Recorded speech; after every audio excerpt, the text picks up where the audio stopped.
Justa Prosa, um podcast do TRF4 para o cidadão. Olá, o podcast Justa Prosa chegou ao seu 16º episódio e vai trazer hoje uma entrevista com o juiz auxiliar da conciliação do TRF4, Marcelo Cardoso da Silva, sobre o andamento das conciliações nos processos ambientais durante este ano de 2020. O Justa Prosa é um canal de esclarecimento sobre os serviços prestados pelo Tribunal Regional Federal da 4ª Região e este episódio faz parte da série Tempo de Pandemia, Justiça, Trabalho e Saúde em época de coronavírus. Esta é uma produção da Secretaria de Comunicação Corporativa do Tribunal. Eu sou Marjulie Angonese e converso agora, então, com o juiz federal Marcelo Cardoso da Silva. Doutor Marcelo, muito obrigada por aceitar o nosso convite. É um grande prazer tê-lo aqui conosco. O prazer é todo meu, Marjulie. Agradeço imensamente o convite, a oportunidade de falar com as e os ouvintes a respeito de temas tão importantes para a própria vida humana, tais qual esses que são relacionados à proteção do meio ambiente, ao desenvolvimento sustentável. Uma honra estar aqui e estou a toda disposição tua para quaisquer questionamentos sobre o trabalho que temos desenvolvido no âmbito do Tribunal Regional Federal da 4ª Região.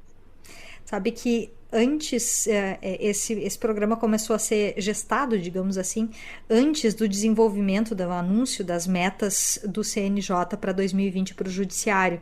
E aí vem bem a calhar, na verdade, né? Porque existem duas metas, uma que é nova, inclusive, que é o incentivo à aceleração e ao cuidado um pouco mais especial com os processos envolvendo o meio ambiente, e outro que é já mais tradicional, que é o incentivo à conciliação nos processos, né? A gente tem falado aqui já há bastante tempo sobre a questão da conciliação, né? E dos benefícios que isso pode trazer para a sociedade. Para quem não acompanhou o episódio sobre conciliação do Justa Prosa, a gente vai recapitular bem rapidinho aqui. A conciliação acontece quando o causador do dano se dispõe, a partir de uma mediação do conflito feita pela Justiça Federal, a reparar ou mitigar ou reduzir esse dano com a concordância das vítimas quando elas são identificáveis, né, por exemplo. Qual que é a diferença, doutor, entre a conciliação e o termo de ajustamento de conduta, que é um instrumento utilizado pelo Ministério Público Federal, enfim, e uma segunda pergunta, né? No caso de processos envolvendo o meio ambiente, como é que isso acontece? Como é que acontece a conciliação? Porque o TAC, né, o termo de ajustamento de conduta, ele é muito comum de ser utilizado pelo Ministério Público e pelo Ministério Público Federal. Mas isso é uma situação pré-ajuizamento de ação civil pública ou de denúncia no caso de crimes ambientais, né? Mas enfim, como é que funciona tudo isso? Qual que é a diferença? Eu queria que o senhor explicasse um pouquinho para a gente. Ótima pergunta, Marjulia. O termo de ajustamento de conduta, que tantas vezes, né, é veiculado pela nossa imprensa e se torna da linguagem corrente em matéria envolvendo direito do consumidor, direito do meio ambiente, ele de fato, ele é um instrumento conciliatório que se desenvolve antes do processo judicial. Inclusive, o êxito do termo de ajustamento de conduta é a não existência de um processo judicial subsequente. Ele se dá, por regra, no âmbito de uma investigação civil, tem o nome de inquérito civil público. É um instrumento que foi criado em 1985, no âmbito, então, preparatório à ação civil pública, e temos, então, múltiplos exemplos bem-sucedidos.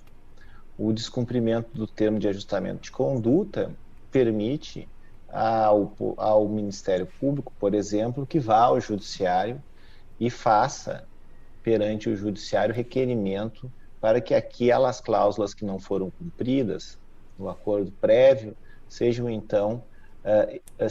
tenham seu cumprimento exigido e determinado pelo Poder Judiciário. Já a conciliação, no âmbito assim propriamente mais técnico, prevista no Código de Processo Civil, ela se dá no âmbito já de um processo judicial. Ela se dá quando então já há um pedido feito, por exemplo, pelo Ministério Público, em face de um determinado réu, de uma determinada empresa, uma determinada ré, e no âmbito do processo surgem possibilidades, não apenas aquela legalmente estabelecida como sendo uma oportunidade, mas não há propriamente nenhum limite temporal para a realização de conciliações, mas então surge uma possibilidade dessa realização durante o processo e mesmo, não apenas no primeiro grau, mas também no segundo grau. Então, essa resolução alternativa, que não é a solução por uma decisão judicial, como uma sentença ou por um acórdão do tribunal, esse procedimento ele toma o nome, tem a categoria jurídica da conciliação. Então, na conciliação judicial sempre vai haver a presença judicial, que o juiz, então, ele altera a sua, digamos, histórica e tradicional feição, que teve ao longo de décadas e muitas décadas, talvez séculos, de apenas ser um meio de resolução, mas um meio de resolução do conflito. A conciliação permite uma postura completamente diversa, que o juiz ele não tem a primazia e nem procura, pelo contrário, ele não impõe uma decisão sua. Antes ele constrói de forma colaborativa, de forma dialogada, com muita escutativa, soluções para aquela situação concreta de forma absolutamente cooperativa pelas partes. Então, a conciliação ela tem se mostrado como uma forma de distribuição de responsabilidades, de convergência de visões para determinados resultados que favorecem muito depois a sua realização, o seu cumprimento no mundo social, porque se já há convergência prévia, já há adesão da vontade de todas as partes, essa adesão, essa convergência, ela permanece depois do acordo e facilita enormemente a sua realização.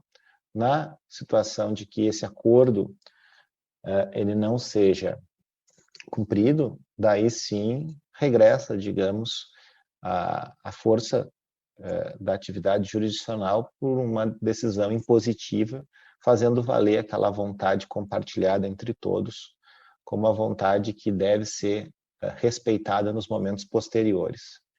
E no caso específico do meio ambiente, as conciliações, elas, por regra, se dão em procedimentos muito complexos não apenas no sentido de que os temas ambientais são complexos, mas também no sentido de que os temas sociais e os temas econômicos também se fazem complexos, necessitando então uma ponderação, um ajuste fino, uma sintonia fina, para que se atinjam os objetivos que são imprescindíveis de atingimento de proteção ao meio ambiente, mas que isso se dê de uma forma ponderada, de uma forma equilibrada, de modo a permitir os desenvolvimentos sociais e econômicos na medida em que seja possível. E isso tem se conseguido, nós temos diversos exemplos que isso tem se conseguido em todos os estados aqui da região sul, que são os estados que estão vinculados ao Tribunal Regional Federal, e nos temas os mais diversos. E, como eu disse, isso é uma prática corrente da Justiça Federal, mas não apenas, da Justiça Brasileira como um todo. E temos grandes exemplos em primeiro grau e temos também em segundo grau, porque a qualquer momento, em absolutamente qualquer momento, é possível que baixemos as armas e que, portanto, sigamos para o diálogo, para uma escuta e por uma solução consensual, uma solução convergente. Então, de forma geral, seriam essas as diferenças entre o termo de ajustamento de conduta e a conciliação.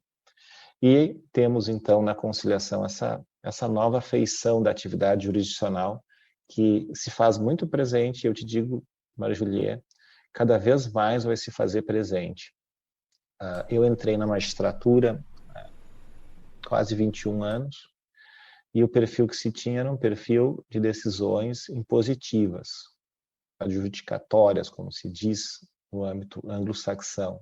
O perfil hoje, ele passa cada vez mais por um outro tipo de juiz, um juiz que se utiliza de enfoques cooperativos, de enfoques restaurativos, e que tem como uma ferramenta que cada vez mais se amplia a conciliação e esse papel apaziguador, pacificador e racionalizador das soluções para a vida real. Não adianta nós, dentro de um sistema como o nosso, repleto de recursos, que processos que muitas vezes demoram muito para findar, como no caso dos processos envolvendo matéria ambiental, aguardarmos anos, eventualmente até década, por uma solução.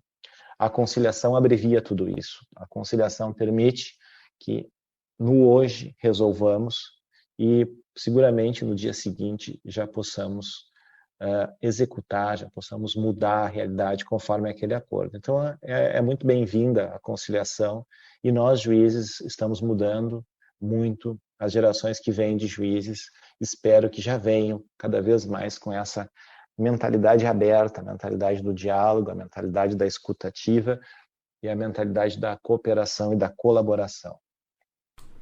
Bom, falando, né, dessas várias possibilidades, um dos casos concretos é o processo sobre a construção de loteamentos em Balneário Arroio do Silva e Araranguá, duas cidades em Santa Catarina, em áreas de vegetação de dunas e restinga, onde aconteceu um dano ambiental ali na zona costeira, né? Como é que foi articulado o procedimento de conciliação com as empresas envolvidas, que são a Transcontinental Empreendimentos Imobiliários, a Weber Participações e a administradora de imóveis Razão? E uma segunda pergunta, nesses casos, as vítimas não são os moradores dos loteamentos, e sim... enfim, quem são, né? São os moradores dos arredores, é a coletividade? Como é que funcionou isso? Bem, é uma ótima pergunta, porque por essa pergunta, partindo de um caso concreto, talvez fique melhor para o nosso ouvinte entender como se dá mesmo a conciliação. Primeiramente, quais são as técnicas de racionalização da conciliação? Toda conciliação, especialmente em processos complexos, como são os processos do meio ambiente, elas são propriamente não um ato único, um ato desprendido em que as pessoas se reúnem e chegam a uma solução pronta. Não, na verdade, essas conciliações nós chamamos de procedimento de conciliação. Então, como no caso que tu trouxeste, Maria Julia, nesse caso nós fizemos, se não me falha a memória, 8 audiências. São 8 audiências preparatórias, em que se vai prospectando, se colhendo as visões das partes. Aqui também tínhamos a presença da União e também do Instituto Meio Ambiente de Santa Catarina. As discussões na conciliação, elas não se dão com todas as partes ao mesmo tempo. Os problemas, eles são setorizados, então nós fazemos parcialmente, vamos construindo tijolo por tijolo os consensos em relação aos temas que muitas vezes são diversos. A solução, uma abordagem, digamos, integral e imediata, ela não se mostra como adequada. Então, existe todo um procedimento que dura meses, e um procedimento com muitas audiências que permite bastante reflexão. Nesse caso aqui, como já falava eu, tivemos aproximadamente 8 audiências, se não me falha a memória. Esse era um caso que não apenas as pessoas que compraram tais lotes, digamos, sofreram consequências, o meio ambiente sofreu consequências, mas eu diria também que a vida futura, né, tanto dessas pessoas que compraram os lotes quanto das questões ambientais, se não houvesse uma solução, ficariam à berlinda de riscos e dificuldades. No caso, nós cuidamos aqui de 3 loteamentos na região de Araranguá e Balneário Arroio do Silva. Esses loteamentos, um deles era muito grande, inclusive, um deles tinha mais de 1.400 lotes. Eles foram digamos, construídos, né, a infraestrutura desses lotes sem as adequadas, os adequados atendimentos à legislação ambiental e também com não atendimento às exigências de respeito ao patrimônio da União, que também cuidava de terrenos de marinha e de acrescidos. Então, nós tínhamos essa altamente complexa conciliação pela frente. As pessoas todas que tinham lotes estavam impossibilitadas de vender. Havia uma proibição de disponibilização de venda de lotes, de construções novas, de reformas. E o que se fez, né? O que se fez foi algo muito positivo. Primeiro, algo que é absolutamente necessário para qualquer urbanização, que é o cuidado com o esgoto, que é a destinação correta do esgoto. Então, nesse caso, nós aqui, de forma consensual, tivemos como resultado teremos como resultado a construção de 2 estações de tratamento de esgoto, que vão atender a todos os lotes, e também, como resultado, nós teremos, evidentemente, a coleta de todo o esgoto produzido por tais lotes. Nesse sentido, então, não apenas o meio ambiente como algo em si valorizado, em si fundamental para as atuais e futuras gerações, mas os próprios proprietários desses lotes, as pessoas que vão comprar esses lotes, elas terão o mínimo que se exige, que é o seu esgoto tratado, com o devido tratamento e o devido lançamento adequado e não poluente dos resultados, como a água, por exemplo.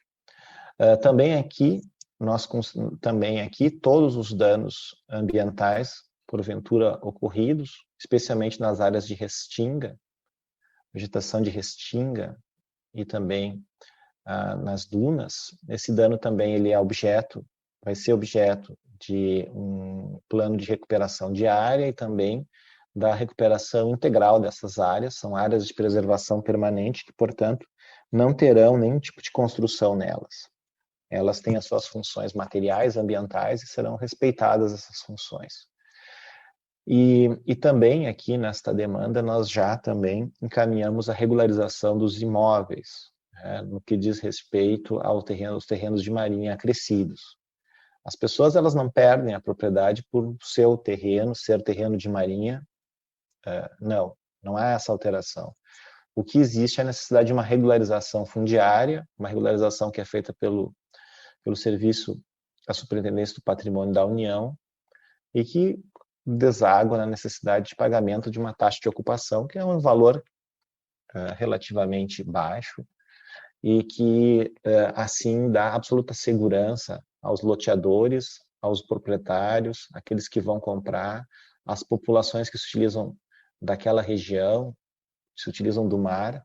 Por esse acordo, todos nós obtivemos, acho que, muita segurança, um resultado muito positivo, e foi construído lentamente, paulatinamente, por um procedimento de conciliação. Talvez demorássemos alguns anos até algum resultado que fosse, digamos, impositivo e que poderia haver lá na frente insurgências de parte a parte. E pela conciliação, pelo que foi feito, nós digamos assim, alinhamos as vontades para um objetivo comum e na Semana Nacional de Conciliação assinamos esse acordo. Então foi algo bastante positivo e para mim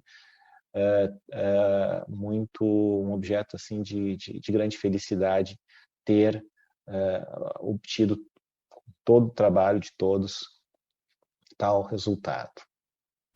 Teve uma outra conciliação que foi concretizada, né, nessa Semana Nacional da Conciliação, em relação ao empreendimento em que se acabou aterrando um manguezal às margens do Rio Ilhota, que desemboca na Praia do Mato de Camboriú, em Itapema, também ali em Santa Catarina, né? Nesse caso, aí os envolvidos na conciliação foram diversas entidades, União, MPF, IBAMA, o Instituto Meio Ambiente de Santa Catarina, o BRDE, Pegasus Construção e Incorporação, IVC Itapema, Empreendimento Imobiliário, e também a Paraná Realty e Empreendimentos Imobiliários. Como unificar os posicionamentos de tantas instituições para, enfim, promover a possível conciliação e resolver esses conflitos, doutor? Bem, a estratégia utilizada foi a mesma e eu tenho utilizado ela ao longo de anos. Eu posso dizer que quando nós iniciamos, nós não temos certeza de um resultado. Nós não sabemos qual vai ser o resultado da conciliação.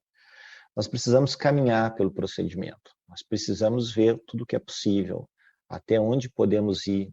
E as partes também, elas vão tomando consciências sobre suas responsabilidades, sobre suas possibilidades.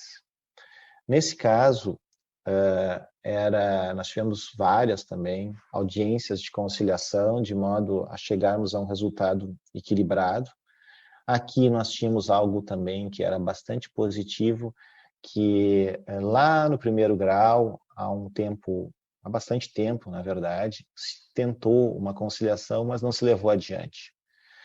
E digamos, aquela vontade inicial que estava em algum momento adormecida ao longo de anos, no segundo grau ela revive e o processo então vem para o sistema de conciliação do tribunal. Nesse caso, como eu dizia, ele era um caso que tivemos várias audiências e em uma delas me chamou a atenção, havia a presença da prefeita de Itapema, e ela dizia que não se tratava apenas de um caso que envolvia o direito ambiental, mas também algo que era muito relevante do ponto de vista social para todo o município. Ali foram construídos dois prédios que deveriam se transformarem, serem utilizados como hotéis. Era um empreendimento de bastante envergadura econômica. Esse empreendimento ele foi realizado e ao arrepio, em desatendimento completamente às normas ambientais e com decisões judiciais que determinavam, né, que essa obra não continuasse, ainda assim se continuou. E finalmente se paralisou a construção, ficaram, digamos assim, grandes esqueletos, né, prédios fantasmas, e que ficaram abandonados e que começaram a ser utilizados para atividades antissociais, atividades ilícitas, atividades que colocavam em risco a comunidade local e a comunidade do município. Então, a prefeita ela tinha muito interesse em que chegássemos a um resultado positivo e chegamos, né? E nesse caso, os dois prédios eles vão ser demolidos integralmente, todo o resultado dessa demolição vai ser removido, vai haver a plena recuperação das áreas de preservação permanente, os manguezais, a área assim que pode ser explorada ainda economicamente, e que daí sim o empreendedor ele poderá, futuro empreendedor, porque esse empreendimento na verdade foi vendido a terceiro, que faz parte do acordo, aliás, é importante dizer. Então há possibilidade de que haja um desenvolvimento econômico da região também, mas daí conforme as regras. O tema da regularização também dos terrenos de marinha crescidos, ele também foi abarcado nessa demanda. Então, nós temos um novo começo, né? Um recomeço que passa pela destruição do que lá se encontra enquanto prédio, e um recomeço que se passa pela reconstrução do meio ambiente e pela possibilidade, então, de que a área, na parte que é possível, ela seja incorporada à vida social e econômica do próprio município de Itapema. Então, essa construção, que também foram muitas audiências, não me recordo, não tenho um número, se foram 8, 9, 10, acho que foram 10 audiências nesse caso, elas foram caminhando pedaço a pedaço, tijolo por tijolo, até que tivéssemos esse panorama geral, né, do consenso que veio de todos os lados. Então, um caso muito positivo que também foi assinado o acordo na Semana Nacional de Conciliação. E a gente tem também um outro case, né, de sucesso, falando mais de alguns exemplos, para que as pessoas entendam sobre o que nós estamos falando aqui, sim. Né? Uhum. Bom, a maior conciliação em matéria ambiental já realizada na 4ª região é relativa a uma ação civil pública ajuizada pelo MPF para que seja promovida a segurança estrutural das minas de carvão de subsolo, além da prevenção e reparação dos danos ambientais e patrimoniais causados pela mineração na região de Criciúma, também em Santa Catarina. Como é que ficou esse acordo? E, de novo, mesma pergunta, né? Quais que eram, além do meio ambiente e da coletividade, quais que eram as pessoas que eram diretamente afetadas por essa questão da mineração, que é um problema que envolve diversas regiões do país inteiro, né? Conciliar a atividade de extração de riquezas do subsolo com o desenvolvimento e a saúde das pessoas e o meio ambiente preservado. É uma situação bem complicada essa, mas que foi o principal acordo, o maior acordo, digamos assim, né? Como é que foi tudo isso, doutor? Bem, esse acordo é um acordo numa demanda imensa, uma demanda que nós chamamos uma demanda estrutural, uma demanda que tramitava aqui no nosso tribunal. Bem, primeiramente explicar qual era o problema que nós tínhamos, o problema ambiental, o problema social que nós tínhamos.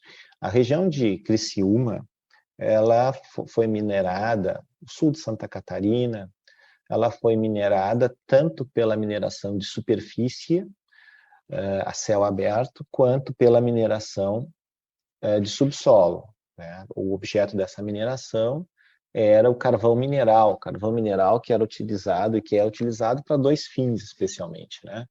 Um dos fins é o coque, que é uma concentração de carvão que é utilizado para queima. Carvão, portanto, um carvão metalúrgico. E temos também o carvão que é utilizado para queima das termoelétricas, então, portanto, um carvão que é utilizado para fins energéticos.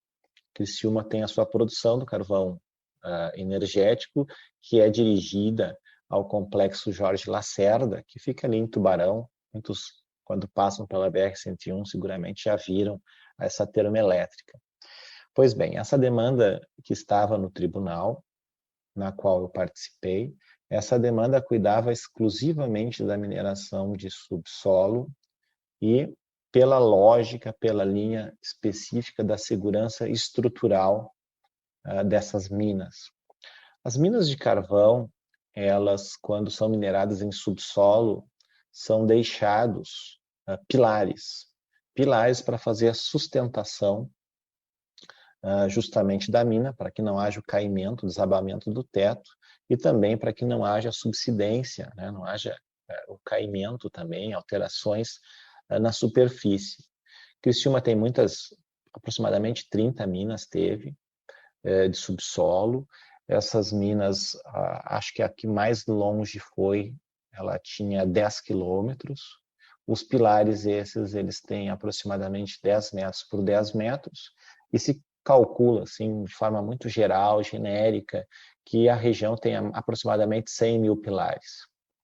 O que acontece? Esses pilares, da forma como foram feitos, construídos ao longo de anos, desrespeitando exigências técnicas, ou mesmo sendo eles mesmos minerados para a obtenção do carvão, ou seja, sendo absolutamente insuficientes, muitos deles colapsaram, muitos deles, então, eles não cumpriam mais a função, eles caíam, eles eram colapsados, desintegrados. Isso gerava não apenas o caimento do teto, mas isso gerava também problemas que a superfície sofria essas consequências. E isso, né, por exemplo, quando a mina de subsolo atinge um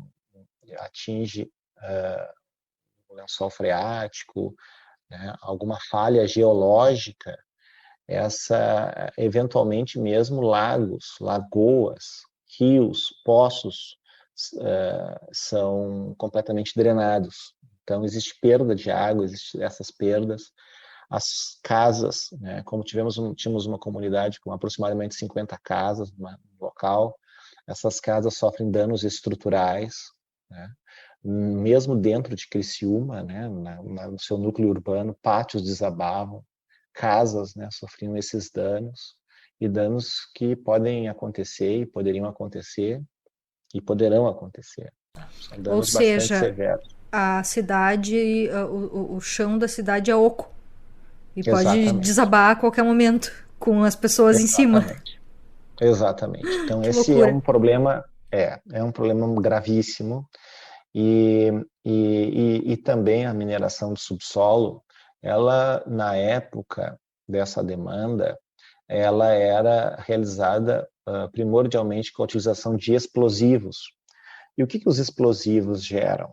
As detonações, elas geram danos aos próprios pilares, porque elas geram abalos sísmicos, ondas de choque, que abalam os pilares, tornando-os ainda mais frágeis.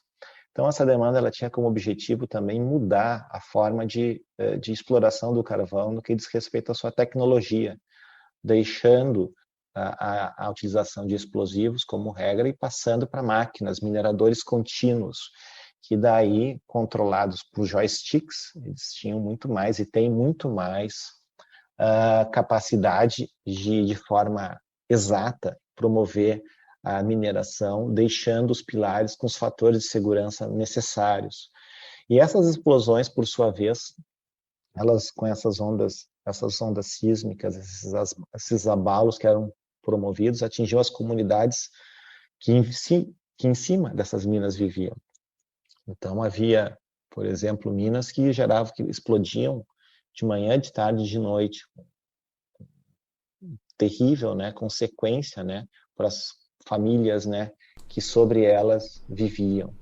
O tempo inteiro E tendo uma possibilidade de, aqui exagerando um pouquinho, mas é todo dia vários terremotos. exatamente, né? As paredes tremiam, né? O som, né? Então é algo bem terrível, né? Então essas propriedades, como eu disse antes, que elas sofriam subsidência, né? Que elas sofriam danos estruturais, elas perderam valores. Também a exploração, né? Do subsolo, ela garante constitucionalmente o direito ao superficiário para receber valor decorrente, então, né, dos proveitos econômicos daquela atividade. Isso também não era pago, não era respeitado. Então veio essa demanda ajuizada pelo Ministério Público Federal. A demanda foi exemplarmente julgada em primeiro grau. Houve recurso de todas as partes, nós tivemos 13 apelações. E no segundo grau, uma das mineradoras, ela solicitou ao relator do processo que se verificasse a possibilidade de uma conciliação. Isso veio para nós e nós começamos, né, daquela forma setorizada, conhecendo a demanda por partes, trazendo as partes para falarem sobre aqueles pontos específicos, construindo tijolo por tijolo. Nós fizemos ao todo 11 audiências e o resultado foi extremamente positivo. Nós obtivemos um acordo que foi daí, né, se tem como maior acordo, né, em matéria ambiental, que já teve tramitação no âmbito do TRF, Tribunal Regional Federal, e nesse acordo se definiu, né, de forma final e para todas as atividades futuras que a tecnologia de mineração não mais seria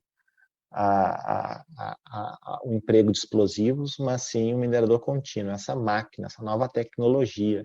Excepcionalmente, em casos em que fosse absolutamente impossível a utilização do minerador contínuo, seria possível a utilização de explosivos, mas daí de forma que precisaria primeiro ser fundamentada pela mineradora, precisaria ser autorizada pelo órgão ambiental, precisaria ser pelo órgão, na verdade, pelo órgão regulador, que é a Agência Nacional de Mineração, que precisaria ser comunicada ao órgão ambiental e que precisaria ser comunicada também ao Ministério Público Federal. Então, virou a exceção da exceção, uma exceção controlada. Então, a mineração hoje ela é feita por mineradores contínuos. Também se garantiu a indenização por dano moral aos superficiários, né, por essa constância exposição né? As detonações, os constantes abalos, também os prédios também, todos os equipamentos, casas que foram afetados, também se garantiu por esse acordo a indenização, a perda dos valores das propriedades, a desvalorização das propriedades, né, pela mineração de subsolos, também é objeto de específica indenização devida. O superficiário que não recebia os valores pela exploração que se fazia abaixo de si, pelo acordo também ele vai passar a receber. Então, toda a comunidade que foi atingida na superfície, seja por danos estruturais, seja por perda de lagoas, lagos, cursos d'água, poços, casas, etc. Tudo isso, então, será objeto de indenização. Algo que foi muito também diferente nessa demanda, e que nesse sentido é bem, eu diria que único até para demandas judiciais, se construiu uma ferramenta, digamos assim, de garantia já de recursos para futuras indenizações. O que se construiu? Se construiu que, durante o próprio empreendimento da mineração, parte desse valor, né, que é obtido do faturamento, ele irá para um fundo que será administrado judicialmente. Esse fundo ele vai crescer, crescer, crescer, e esse fundo, o objetivo dele é que, no momento em que for necessário, sejam utilizados esses recursos para o pagamento de indenizações, para recuperações ambientais. Então, já existe uma antecipação de recursos para futuros danos que, tratando-se de atividade minerária, não apenas potenciais são eles, mas muito provavelmente eles ocorrerão. Não há como atingir, né, na mineração o seu objetivo sem que haja danos ambientais. É algo que é inerente à atividade da mineração. Então, se criou essa figura das garantias econômicas, algo bastante inovador, e que muito importante é, por exemplo, nessa demanda, nós tivemos 2 mineradoras que em algum momento foram muito poderosas na região, que não existem mais economicamente. Simplesmente não existem. Então, não participaram do acordo. Então, com relação a elas, esse acordo não existiu. Com as que estão operando, sim, o acordo atingiu todas elas. E isso mostra a preocupação que nós temos que ter, né, sempre, né, com a capacidade econômica desses grandes empreendedores, porque eles são responsáveis não apenas pelas atividades, pelos danos atuais, né, que gerem, mas pelos danos futuros, né, e tratando-se aqui, por exemplo, de pilares, né, que podem colapsar, sabe-se lá quando, daqui a 10, 15, 20 anos, ou mais, né, isso tem que ser objeto, primeiro, de prevenção dentro da maior medida possível também, e também, se for o caso, pelas devidas indenizações. Foi uma demanda enorme, nós firmamos esse acordo agora no segundo semestre, foi assinado durante o segundo semestre e já é executável, né? Já se encontra no primeiro grau para execução, para mudança de realidade, está com o juiz de primeiro grau agora.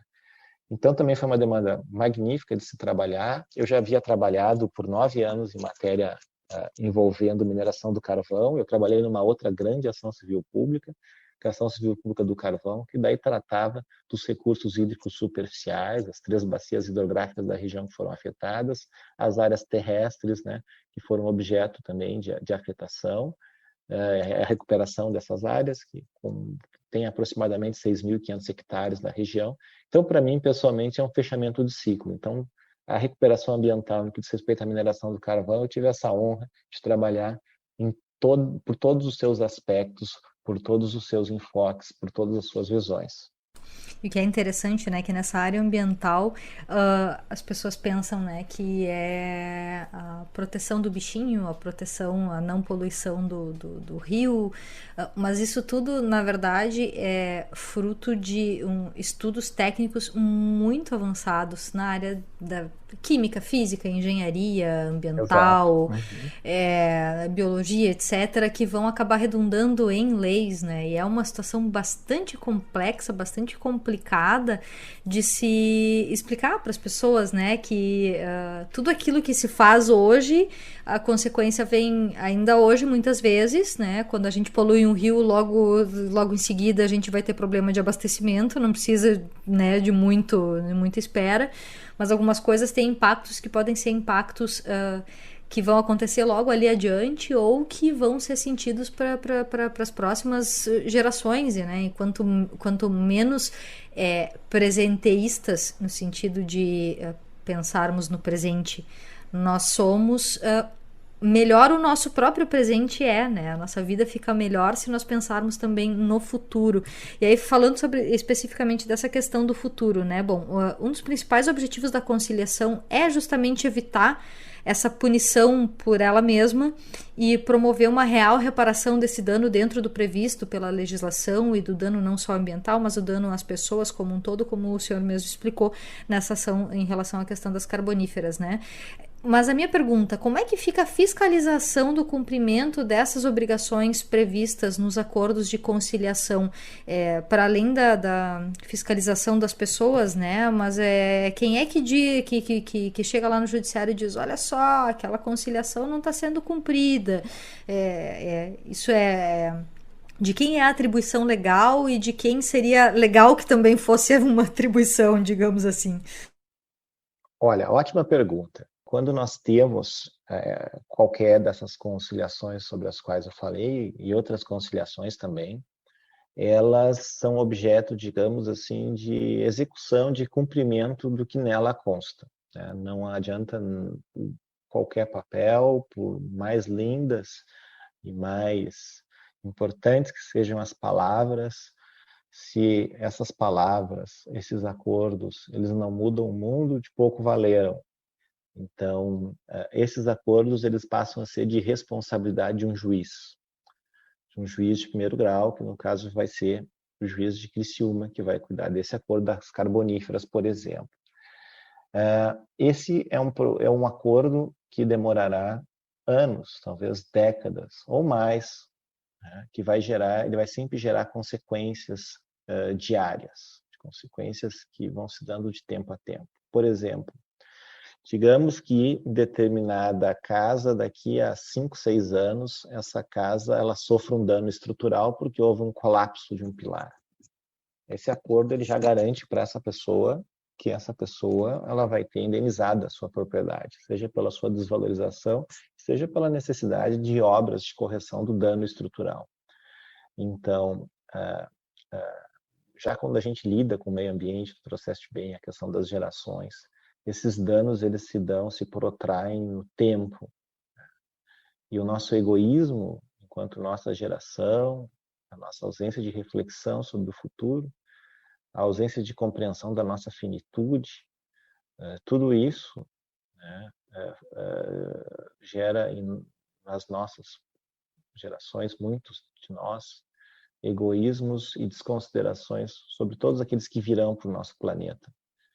E esses danos ambientais são danos ambientais de grande monta, como esses da mineração, que talvez daqui a 100, 200, 300 anos, várias gerações se passaram e os danos prosseguem. E esse acordo ele vai prosseguir judicialmente enquanto necessário ele for. Então, ele é cuidado, digamos assim, por um juiz, cabe ao juiz levar adiante, mas cabe para esse juiz levar adiante, que ele é uma caixa de ressonância, em grande medida, da atividade do autor da ação civil pública, que é o Ministério Público Federal.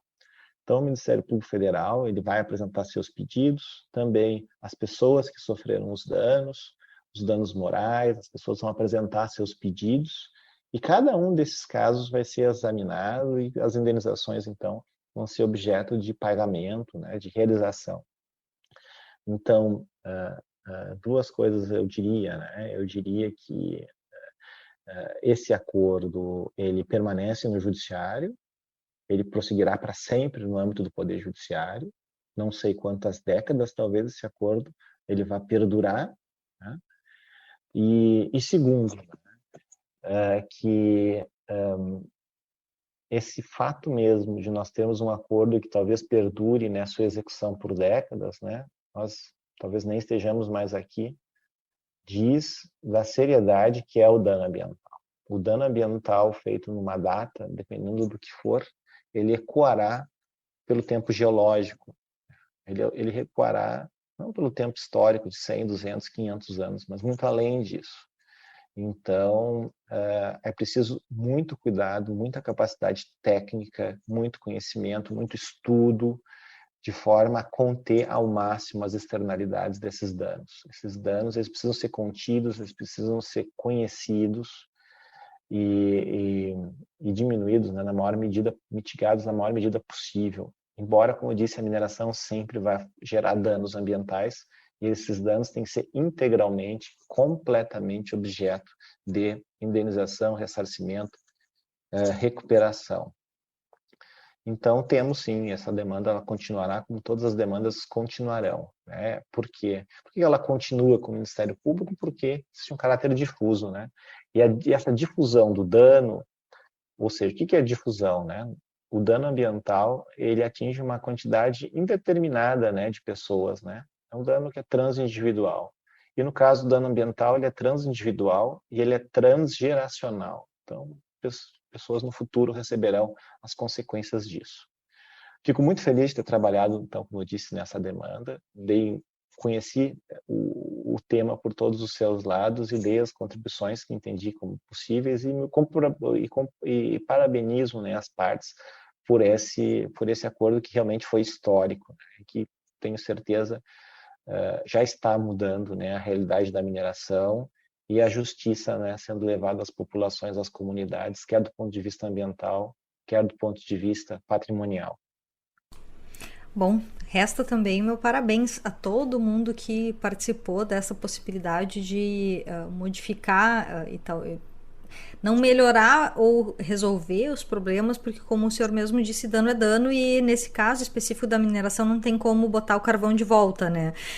Mas pelo menos melhorar a vida das pessoas que estão naquele local e tentar evitar que danos maiores sejam gerados no futuro, né? Isso que mais a gente se preocupa, né? A manutenção do meio ambiente, a manutenção da saúde das pessoas, claro, a manutenção do desenvolvimento, mas de forma apropriada, né? Bom, doutor Marcelo, foi um grande prazer conversar com o senhor. Infelizmente, a gente não pode ficar aqui o tempo inteiro conversando, porque o assunto é muito importante e ele tem se tornado cada vez mais pautado nos debates públicos, não só pela imprensa, mas também as pessoas comentam muito nas redes sociais os problemas ambientais que vem trazendo transtorno na vida das pessoas e a segurança do meio ambiente preservado para as próximas gerações, né? Então, nós ficaríamos horas aqui conversando, mas eu acho que talvez os ouvintes não nos acompanhariam por tanto tempo assim. Mas muito obrigada, Verdade. doutor, pela sua participação honra. Conosco. Uma grande honra. Muito obrigado, Maria Juliette. Leve aqui o meu abraço. Muito obrigado pelo convite, pela oportunidade que me foi dada.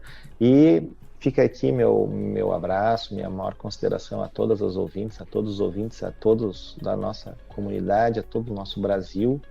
E acho que os temas que aqui tratamos assim foram muito positivos assim para chamar a atenção para a necessidade dos cuidados que temos de ter com o meio ambiente e também de que se nós tivermos problemas é possível equacioná-los, é possível resolvê-los, inclusive de forma colaborativa, cooperativa, dialogada e com muita escutativa. Muito obrigado, então. Abraços a todas e a todos. Muito obrigada novamente, doutor. Um grande abraço ao senhor. Bom, nós ouvimos o juiz auxiliar da conciliação do TRF4, Marcelo Cardoso da Silva, e esse foi mais um episódio da série Tempo de Pandemia do podcast Justa Prosa. Participe mandando as suas perguntas aos nossos entrevistados ou as suas sugestões de abordagem também pelo e-mail secom@trf4.jus.br ou por mensagem direta nas nossas redes sociais. Muito obrigada pela audiência e até o próximo Justa Prosa.